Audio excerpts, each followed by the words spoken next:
Fort Worth Police Chief Jeffrey Halstead made an emotional and formal announcement that he is retiring from the department. Fox 4's Brandon Todd was there for that announcement. He joins us now with more on why the chief is leaving public service, but not necessarily Brandon leaving Fort Worth. Tell us about it. Right, Heather, he'll stay here. This is his home, but he will travel across the country advising other police chiefs as part of a new consulting business that he'll run. But he says he'll use a lot of what he'd learned during some trying times as chief. The employees of this organization, they are a class act, and I stand here with pride because of what they accomplish. Standing in the same room on the same day and hour that he did 6 years ago when he accepted the job as chief, Jeffrey Halstead announced he will retire effective January 9th. I knew it was a God thing. I prayed that I could be placed in a position where I could make positive change. I had absolutely no idea that that first year would have been that challenging. One of the biggest challenges, an 18-year-old man who died after being tased. Over the next few years, he would repeatedly deal with officers arrested for DWI, including his chief of staff. An armed senior citizen shot and killed in his garage by officers responding to the wrong house on a burglary call. Then there was the Rainbow Lounge raid and the backlash from the gay and lesbian community for how Halstead initially handled it. But the president of Fairness Fort Worth reflected on what the chief learned from it. The story was how fast he transformed and learned how to work with a community that had been disenfranchised. And then, in recent months, the Black Police Officers Association called for him to be fired after complaints of harassment and discrimination in the department.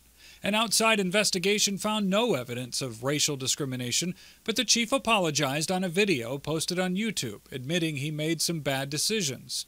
Today, a different officers' union had only positive things to say. Chief Halstead has been a visionary. We are a better police department today than we were 6 years ago. So the issues recently really had nothing to do other than an awareness that we all got to work harder, we got to work better. What will he do now? He'll use what he's learned to begin a new business venture. I started a consulting firm, and I have a lot of chiefs around the nation asking me, hey, how did you accomplish all of that? Can you come help us accomplish some of that? Halstead says he's proud of his accomplishments, the community bonds, the action plan to address discrimination and harassment claims, being the largest force in North Texas to start using body cameras. And the mayor says a lower crime rate will be part of his legacy. We're one of the safest large cities in the nation, and our crime rate has gone down substantially, particularly our gang crime rate is way down. Halstead and Mayor Price emphasize he is not being forced out. They say it's more like a chance to go out on top. Wearing this uniform and having the love and support of employees in the community. The Fort Worth Black Law Enforcement Officers Association responded to me today saying that they wish the chief well and they're focused on moving forward and building relationships with the officers and the community. Now, as for who will be the interim chief, the city manager told me today that's something that they'll announce at the next city council meeting next week. And no doubt he'll talk more about all of this when he is on Good Day tomorrow morning. Heather? Where he will answer some questions and tell what's going on in his life. But Brandon, I know today you surprised the chief with one of your questions.